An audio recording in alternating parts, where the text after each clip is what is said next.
Hi, Jay. What's happening? Been a while. We haven't done an episode, just the two of us, in a while, and it's a good time, and we have a good topic to talk about today. Good to get back in the recording saddle. How's everything going on your side of town? Yeah, it's pretty much the same everywhere. Yeah. So, We're just trying to make it through this post-COVID period, right? And I'm putting post in quotes. yeah, we got holidays coming up, and the authorities are saying stay home, get vaccinated. It's the same old story. So, anyhow, we're here to talk about refunding the police. Yes, you heard that right. Refunding the police. So, in 2020, after the death of George Floyd in the hands of a police officer, we witnessed the Defund the Police movement. Then you and I did an episode actually on Jay's Transcripted about the Defund the Police controversy. And Yes, we yeah, did. you remember, right? Yeah.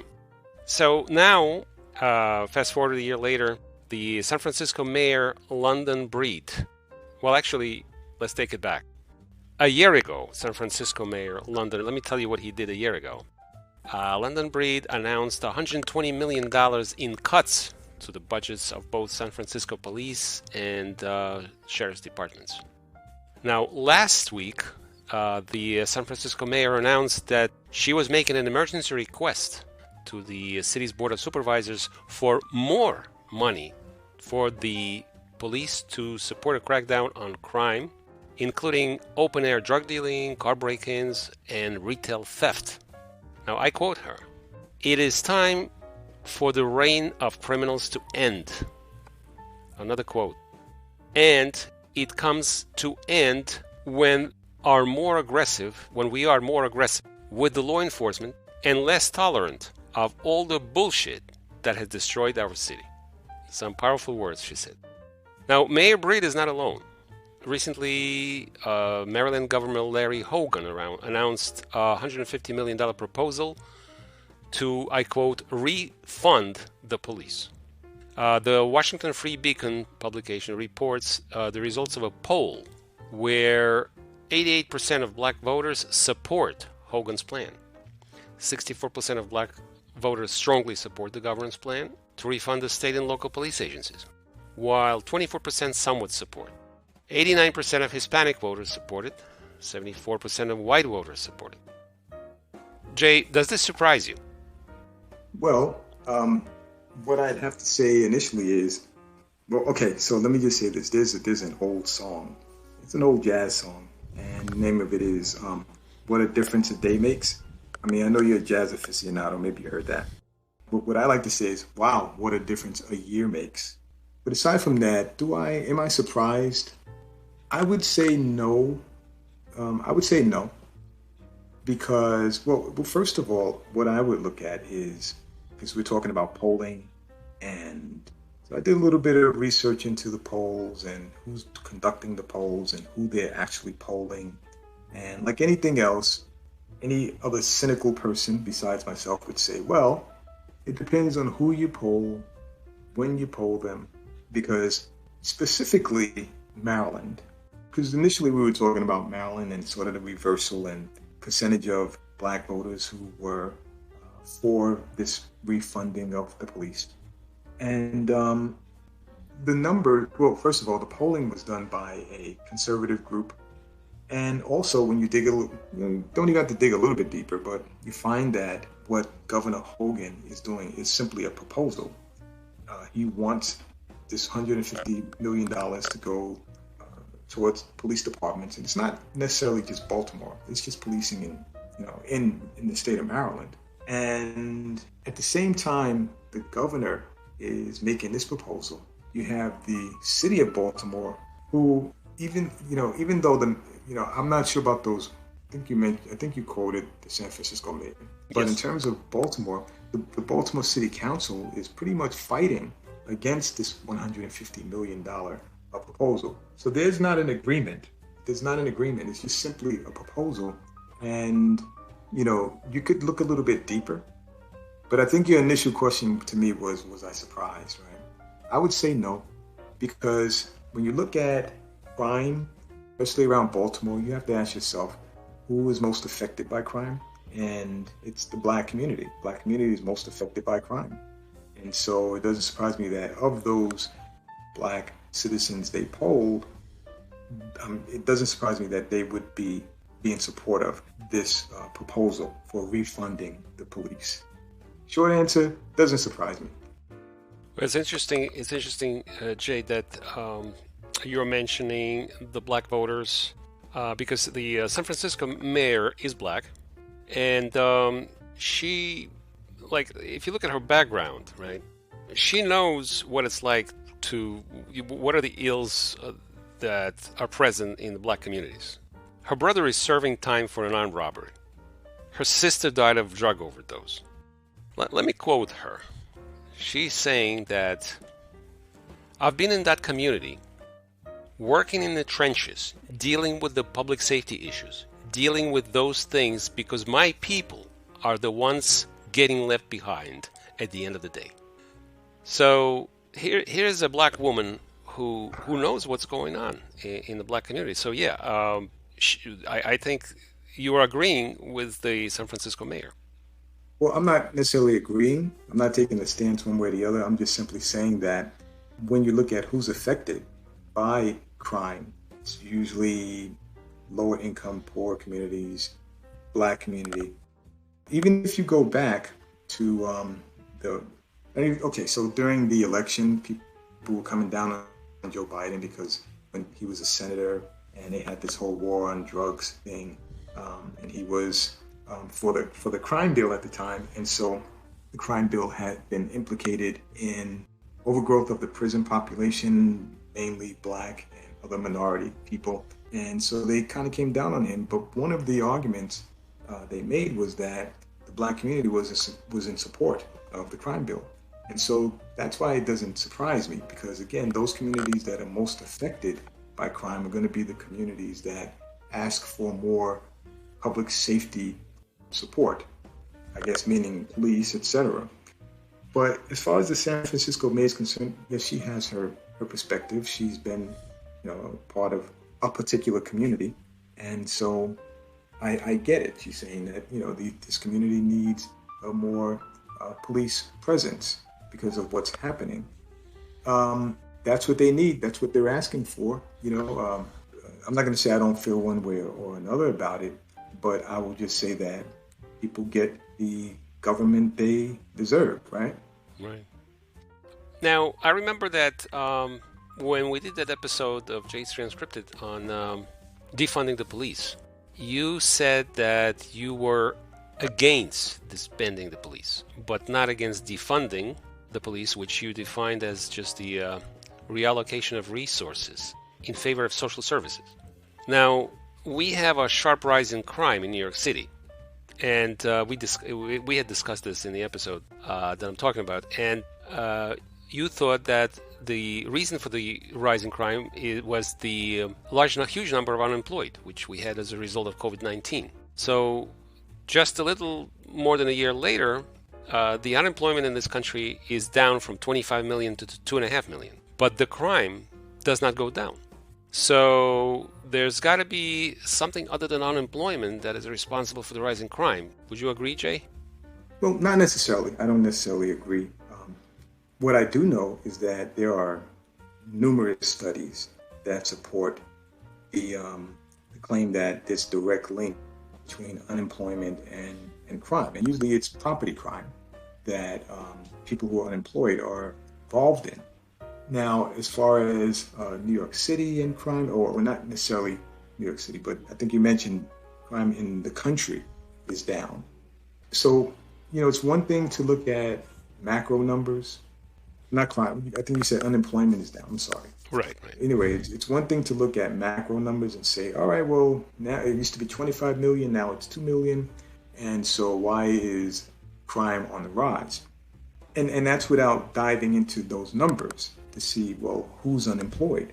So we just spoke about how crime mainly affects people in the black community, and that's why they may not necessarily be against more allocation of resources for police. If you look at the numbers in specifically New York, so yes, the unemployment rate in New York State are down significantly. Right? I believe the aggregate number is probably down to, I think they said 3-4%. Okay, so that's New York State. However, in New York City, the unemployment numbers are about You mean the crime? between 10 and 14. The crime numbers? No, no, we're talking about unemployment right now in New York City. Oh, Unemployment in New York City is about anywhere between 8 and 12%, and that's New York City. So the unemployment numbers in New York State are down, but in New York City they are, I mean, between 8 and 12. That's a huge number of people who are unemployed.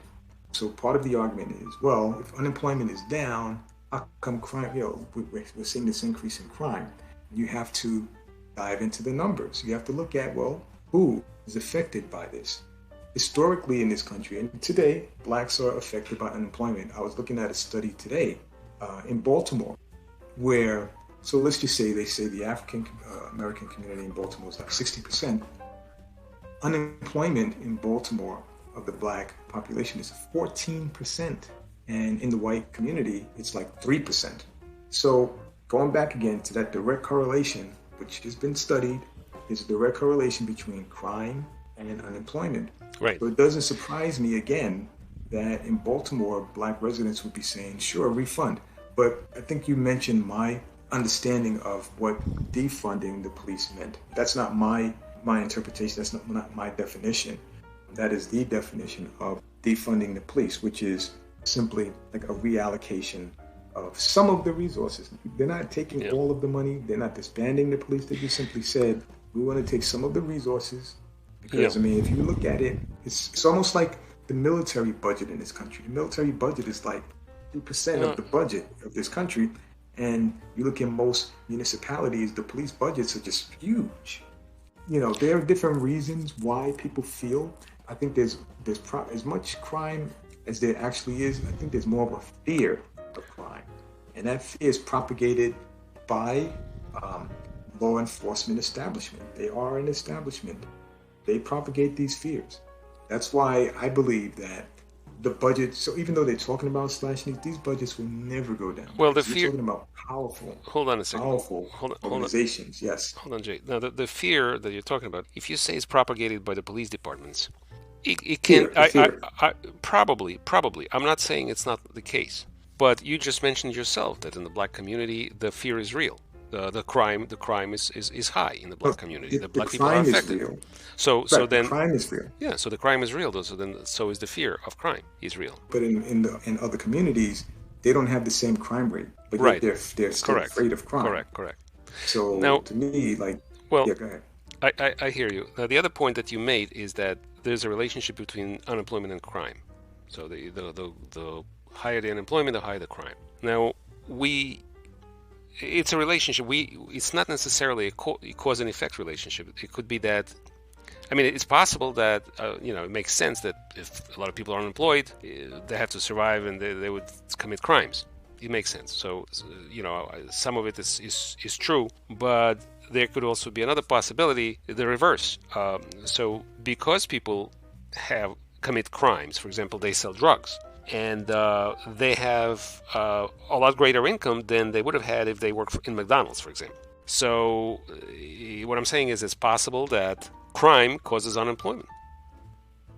I don't know. Because, okay, let's look at the example you just gave in terms of drug dealers and them having more income because of the fact that they sell drugs. That's like a myth. It's already been debunked. The typical drug dealer standing on the corner probably makes about $8 an hour. That's what they have determined. What the typical drug dealer, because remember, the drug industry, the drug dealing industry, let's call it that, right, has levels, has layers, just like in the corporate world, course. right? You have a hierarchy, up to the CEO down, right? In the but drug community, you have. Let me just finish this analogy, right? Sure, in the drug community, you have these people who are the importers, right? Who are the growers. That's where the big money is. When it gets down to like street crime, that's not a lot of money. That's nothing. That's pennies for the typical drug dealer and for the amount of mayhem I can't that agree. it causes the If that was true, as out. I can't agree with that, because if that was true, then why would so many people? Why would there be so much drug dealing? People would simply not even deal drugs. Easy. They would go work in McDonald's and make more, make 15. That's easy. That's easy. Now we have to dive into like who's even employable. What person is even employable? Even McDonald's has standards. They have standards in terms of who they will hire and not. And also, how many McDonald's jobs are there? I mean, there's so many ways that you can look at this. I mean, McDonald's is not necessarily the largest employer in No, it's not. It's not. It could be communities. well. It could be Amazon. It could be anything. I mean, there are so many jobs around. It's just everyone is advertising. They cannot get people. Nobody. Well, that's a new phenomenon. It's That's a new phenomenon. Yes, it's a new phenomenon. So, but this issue that we're talking about is decades old. So this phenomenon now of all these jobs that are just not being filled, that's a new thing. And even that is a whole nother discussion. But let's just talk about again, what is what's the employment situation like in these communities? One of the things I do from time to time is I look at YouTube, right? We all look at YouTube. There's a content creator, and what he does is he looks at quote unquote the worst places in America and different reasons why they're considered the worst places. One of the things he mentioned is the employment situation, meaning how many companies are in these communities in order to provide employment. And what makes these communities so bad is the fact that they don't have a lot of employment opportunities. You know, and he takes you on a video tour through these communities. They are literally like just devastated. There are no jobs. Matter of fact, you can't even find a McDonald's in these communities. But again, you know, we're just using McDonald's as an example. McDonald's, again, is not the largest employer in these communities. There are other quote unquote sources. But yeah, that was just that was just an example. Yeah, exactly. Right. But in the communities we're talking about, there are no jobs. Like literally, there are no jobs. Not in those communities, not where the people live. If most of the people want work, or the people who do work, they have to leave those communities to go, or they have to go outside of those communities to find work. Right. And that's what they do. The problem is when they come home, they're confronted by all those people who were not able to find work. And so now they become targets. I know this for a fact. They become targets. And so those are the people who are saying, sure, we need more police presence. And, you know, they are there, and that's how they feel. It's a legitimate gripe. It's a legitimate feeling of being afraid. But let's go back to the whole thing. Wait, hold on a second. Hold on. So you mean if they move to another community where the jobs are, they're not considered an outsider? They don't move. No, they don't move. They go to work in other communities where the jobs are. Okay, they go. They can't afford to live in those other communities. I see. They can't afford to, because if you work at McDonald's at $12 an hour, you can't live in a middle class community. But you can work there. You can take the train or a bus. I'm saying train, but in these southern communities, it's about the bus. Right? They take buses and into these communities to work, and when they finish working, they go back to their communities. But what I was saying in terms of, we were talking about the fear of crime versus the reality of crime, and how the fear is propagated by, and I just mentioned, the police industry, but there are other political entities that propagate the fear, because let's look at it this way. When you can scare people, you can have them vote in a particular manner. I mean, and that's been well established. So is the fear real in most of the, in the outside of the Black community? Is the fear of crime, is it real or is it manufactured? Nobody's saying that there are not crimes there, but we can go back to studies that say or indicate that most crimes are committed against people of the same racial and ethnic groups. People don't necessarily go outside of their groups to commit crime, and that's been studied, exhaustive studies. There's not even a debate where that's concerned.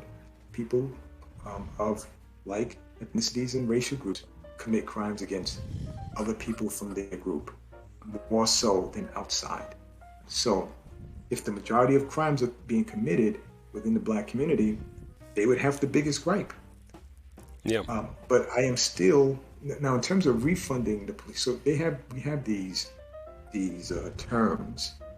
These terms are a facade because you have to go behind them, behind the facade, to see what they actually mean. And I think we already established that defunding simply means a partial reallocation. They trust me, they're never going to be able to really dismantle those police budgets. It's not going to happen. Because remember, the police can do a lot of different things. They actually went on, they actually a work slowdown in certain communities. They just slowed down. We're not arresting anybody, right? These are different tools that they can use to affect the political and economic climate. Jay, right? Jay, they're very powerful. Yes. The word defunding. Okay, you're saying you have to go behind and understand the real meaning of it. Okay, perhaps, but if you say refunding the police, there is no ambiguity. It means what it means. Putting money into the police. There is. So I think there is. Do you think there Okay, is? I'm sorry. There is ambiguity in the remember, word refunding? I think there is ambiguity, and I think it's a cynical ambiguity because let's go back to defunding. That was such a loaded term, defunding. Like, what do you mean defund the police? Defund, take all the money away from the police. What are you talking about? It's easy to get people riled up. And yet they never fully explained the definition of what that meant. And so that whole thing about taking all the money away from the police is still out there in the public consciousness. And now they come up with, well, let's refund, meaning they supposedly took all this money away from us. We need to be refunded now. And that's just not the case. You can count on one hand the number of municipalities that actually succeeded in taking money away from the police forces. It just didn't happen. And now they're coming up with this moniker refund as if there was this huge defunding. They took all of that never happened. And it never will happen as long as these entities remain as powerful as they are. Being for or against the police has nothing to do with monetary allocation. One of the issues they raised in terms of defunding the police, right, that whole thing, or resource allocation, was that police are called to do certain social, for example, if someone's family member is going through, say, a psychotic episode, or if the person is suicidal, they call the police. And the police only know one thing: de-escalate, arrest, etc. It's like, that's why you don't call the military into certain things, because the military only knows one thing: kill. It does, right? The police they know one thing. They themselves will tell you, we are not trained to be de-escalators of social situations. That's why you hear these situations where, I just called the police because my husband was just out of control and he killed him. Right. This is what happens. The police are not trained for that. And so that was part of the argument. I understand. Police will reallocate resources. Let's reallocate some of this money to social workers and other people who can be involved in that. There is another side to it. I'd like to bring up some of the facts for the crimes, what they were before all this defunding occurred and after in San Francisco. So in 2019, 40% of all shoplifting reports, 40% of all shoplifting reports resulted in arrests. In 2021, only 19 did. And with petty theft arrests, in 2020, there were 62 petty theft arrests. In 2020, 62% of those crimes led to arrests. In 2021, 46% were arrested. Now, what is worse is that of those arrested, only 35% were charged, which is 23% less than it was 2 years ago. So the crime is not punished. People are not getting arrested. People are not getting charged. That is the issue. There is no repercussion for the arrests. So what people want is they want people to be arrested, charged, and go to jail. That's as simple as that. So I don't know if it has to do with unemployment or it has to do because, and again, nationally, the unemployment is the lowest we've had in like 50 years. But this is what's happening. The crime is on the rise because of the laws like we have in California that allow crime to happen. Like if you have a theft of property of less than $100, it's not being prosecuted anymore. Laws like that. Yeah, that's a different argument, though. To me, that's different. That has more to do with the legislature and Yeah, well, what they feel should not be. Because look, you could have a fully funded police organization, and with a law like that, you're still going to have the same outcomes, right? So yeah. I don't think you really have anything to do with each other. Well, I think it has. Let me tell you why this argument is appropriate, because that has nothing to do with defunding the money to social services. It has to do with the new laws that allow crime to go on unpunishable. Still don't see the connection.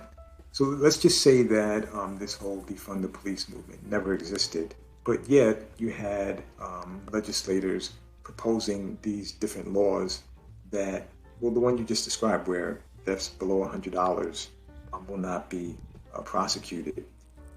You'd still have the same outcomes, because you still have the same number of police, but they can't do anything to anyone who has whose case or stolen less than $100. They still can't do anything. But you could have an overfunding of the police. It's not going to matter. Right. You can't touch these. I understand your point. It's part of the same agenda. Defund the police, make laws that make crimes unpunishable, let criminals commit their crimes. It's part of the same chaos and lawlessness agenda that we see in a lot of